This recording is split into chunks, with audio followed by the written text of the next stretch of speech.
Yes, next circuit है purely capacitive circuit. Purely capacitive circuit. Purely capacitive circuit means ऐसा circuit जिसमें केवल capacitor लगा हो। ठीक है, तो मैंने एक कैपेसिटर जिसकी कैपेसिटेंस सी है, इसको एक ऑल्टरनेटिंग सोर्स से कनेक्ट कर दिया है।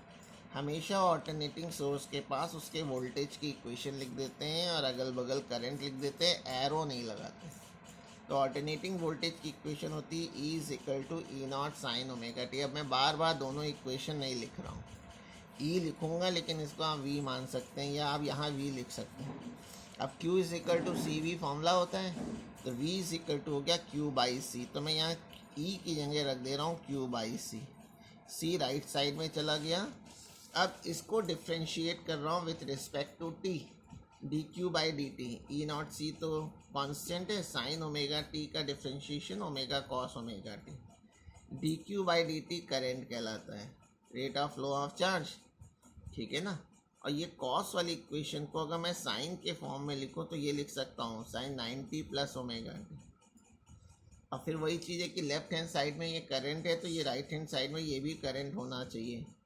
तो V अपॉन आर के फॉर्म में लिखने के लिए मैंने ओमेगा सी को डिनोमिनेटर में ले आया हूँ, 1 अपॉन ओमेगा सी लिख दी। ये 1 अपॉन ओमेगा सी जो होगा बच्चों वो इस कैपेसिटर का रेजिस्टेंस होगा और इसको हम लोग बोलते हैं कैपेसिटिव रिएक्टेंस। क्या बोलते हैं? Capacitive reactance. तो मैंने यहाँ लिख दिया है 1 upon omega C has the dimension of resistance called capacitive reactance X C, जैसे इंडक्टर में एक्सएल लिखा था। और E upon R I naught हो जाएगा, एक्स सी एक्सएल ये सभी रेजिस्टेंस है। तो I की इक्वेशन हो गई I is equal to I naught sine omega t. I की इक्वेशन हो गई I naught sine pi by 2 plus omega t. तो इसमें आप देख सकते हैं कि करंट का जो एंगल है वो ओमेगा टी से 90 ज़्यादा है, यानी करंट लीड कर रहा है, वोल्टेज लैग कर रहा है। ठीक है, तब वोल्टेज लैग कर रहा है। तो पहले मैंने क्या किया है, जो वोल्टेज लिया था वो था E naught sine omega T.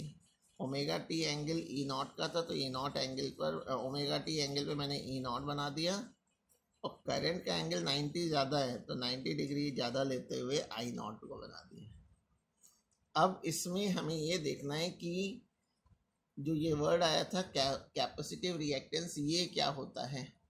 देखिए डीसी सर्किट में जहाँ सेल या बैटरी लगी होती है वहाँ कैपेसिटर अगर लगाओ तो सर्किट में करंट फ्लो नहीं करती, लेकिन एसी में करंट फ्लो करती है। और करंट फ्लो करती है तो कैपेसिटर करंट के फ्लो में कुछ ऑब्स्ट्रक्शन क्रिएट करता है। तो कैपेसिटर ने ऑल्टरनेटिंग करंट के फ्लो में जो भी ऑब्स्ट्रक्शन क्रिएट किया हुआ है उसको बोलते हैं कैपेसिटिव रिएक्टेंस।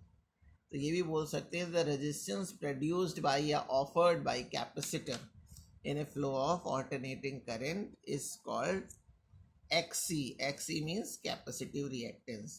तो एक्सी 1 अपॉन ओमेगा सी को मैंने एक्सी लिखा था तो एक्सी इज इक्वल टू हो गया 1 अपॉन ओमेगा सी। और ओमेगा का फॉर्मूला 2 पाई एन होता है तो 2 पाई एफ लिख दिया। अब यहाँ से आप देख सकते हैं कि एक्सी और फ्रीक्वेंसी में इन्वर्स रिलेशन है। तो इसका ग्राफ जो होगा रेक्टेंगुलर हाइपरबोला बनेगा। देखिए चाहे ओमिक रेजिस्टेंस आर हो, इंडक्टिव रिएक्टेंस एक्सएल हो या कैपेसिटिव रिएक्टेंस एक्सी हो, ये तीनों हैं रेजिस्टेंस ही, इसलिए तीनों की एसआई यूनिट क्या हो जाएगी? ओम हो जाएगी। तीनों की एसआई यूनिट सेम होगी। ठीक है, तो हम लोगों ने 3 टाइप के सर्किट्स देख लिए हैं। पहला सर्किट पढ़ा था जिसमें केवल रेजिस्टेंस लगा हुआ था, केवल रेजिस्टेंस लगा था। उस केस में करंट और वोल्टेज सेम फेज में थे इसलिए सेम डायरेक्शन में बनाया। दूसरा सर्किट प्योरली इंडक्टिव सर्किट पढ़ा था जिसमें हम लोग ने ये दिखाया था कि वोल्टेज लीड करता है करंट से 90 डिग्री। तीसरी सर्किट में जो प्योरली कैपेसिटिव सर्किट था जो आज बताया है, इसमें वोल्टेज लैग करता है, करंट लीड करती है वोल्टेज से 90 डिग्री। ठीक है, ये 3 बेसिक सर्किट्स हैं। इनका यूज़ करके हम लोग अब चौथा सर्किट पढ़ेंगे। 7th नंबर का, फर्स्ट बता दिया, सेकंड बता दिया, थर्ड बता दिया।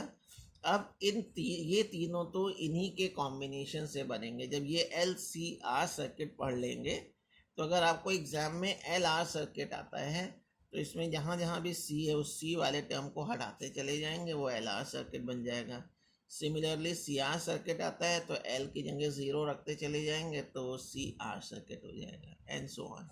ठीक है।